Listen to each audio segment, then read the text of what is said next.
Et oui, c'est l'un des plus grands rendez-vous de solidarité qui est lancé, le Téléthon, la 28e édition, un marathon de 30 heures pour tenter de faire avancer la recherche sur les myopathies et les maladies rares.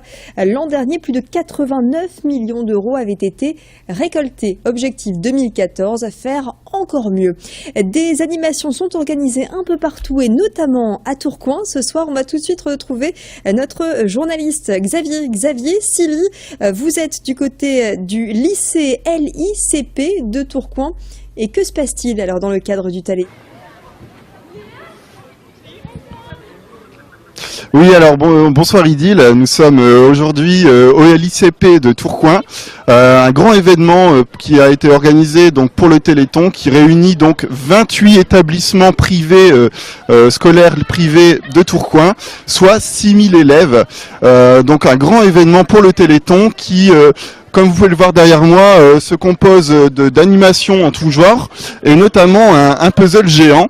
Donc je vais vous emmener avec moi voir Magali Renou, la co-organisatrice, qui se trouve juste devant le puzzle géant. On va pouvoir en discuter un petit peu de cette initiative qui est bien sûr solidaire et qui va permettre de récolter des fonds donc pour les enfants. Bonjour Magali. Bonjour. Alors, parlez-nous déjà, peut-être avant d'en venir au puzzle, concernant l'animation aujourd'hui. Ça fait combien d'années que vous organisez un tel événement pour le Téléthon ? Donc là, c'est la deuxième année qu'on organise le Téléthon parce que pour nous, c'est important que les élèves apprennent la solidarité et pas seulement en fait, les cours classiques. Donc là, c'est la deuxième année. C'est la première année que les 29 établissements privés de Tourcoing participent. Donc là, ça touche plus de 8000 élèves. Donc derrière moi, vous avez un puzzle. Donc là, toutes les délégations, chaque école apporte sa pièce de puzzle. Et donc à la fin, il y a un message géant qui va s'afficher d'ici 1 heure lorsque tout le monde sera passé.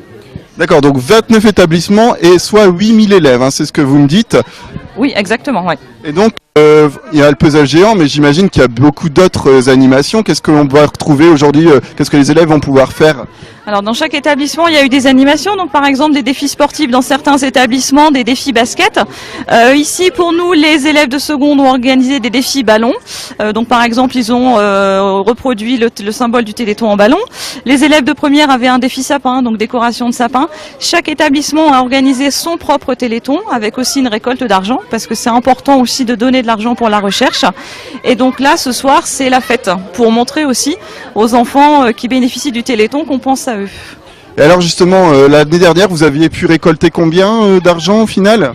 Alors l'année dernière, de mémoire, on était à peu près à 500 €. Et là, par contre, avec l'ensemble des établissements scolaires, on devrait atteindre les 4 ou 5 000 € là, cette année. D'accord. Je suppose qu'au niveau de l'organisation, parce qu'on voit qu'il y a énormément d'animations, ça a dû être quelque chose d'assez conséquent au final d'organiser tout ça. Donc ça a effectivement été assez conséquent, mais les élèves ont vraiment joué le jeu. Mais là, par contre, nous, on a pris la décision aujourd'hui, par exemple, d'annuler les cours. Voilà, là aujourd'hui, la journée était vraiment consacrée au Téléthon et uniquement à ça. Donc on a eu tous les élèves avec nous, on a eu l'ensemble des équipes enseignantes, l'ensemble des équipes de direction, et c'était du bonheur à faire, hein, quand c'est pour la bonne cause. Et est-ce qu'on sent une fédération des élèves autour de cet événement ? Est-ce qu'on sent que ça leur tient à cœur à Tourcoing ? Oui, on l'a vu par exemple nous parce qu'on a demandé à chaque élève de seconde par exemple de faire un geste de 1 €, ce qui pour eux est déjà important. Et chaque élève a donné et a même donné plus que ce qui était prévu. Les structures en ballon, ils ont dépassé toutes nos espérances, donc on sent que ça les a touchés, vraiment. D'accord. Et est-ce que vous allez développer dans les années à venir peut-être de nouvelles actions pour développer encore plus cette initiative d'aujourd'hui ?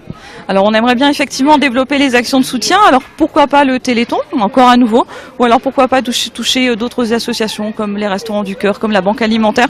Mais c'est important, je crois, pour l'enseignement catholique privé de montrer qu'on soutient aussi différentes associations. Donc c'est que le début, je pense, de grandes actions à venir. Eh bien, merci beaucoup Magali pour toutes ces informations et félicitations pour l'organisation d'un tel événement. Autant d'élèves, c'est assez rare et je vous remercie beaucoup. On se retrouve dans une petite demi-heure pour un nouveau point sur cette animation tourquenoise pour le Téléthon. Merci beaucoup Xavier Silly, vous étiez accompagné de Fanny Bourdillon pour assurer ce direct donc au lycée LICP de Tourcoing avec ce puzzle géant en formation actuellement. Puzzle géant dans le cadre du Téléthon. Les animations vont se poursuivre jusqu'à demain soir, 2 jours de solidarité pour récolter des fonds en faveur de la recherche et du quotidien, de l'amélioration du confort du quotidien des malades. 3637, c'est le numéro qu'il faut composer pour faire un don en faveur du Téléthon. Effectivement, on se retrouvera aux alentours de 17h15 pour un nouveau live avec Xavier pour en savoir plus sur d'autres animations Téléthon.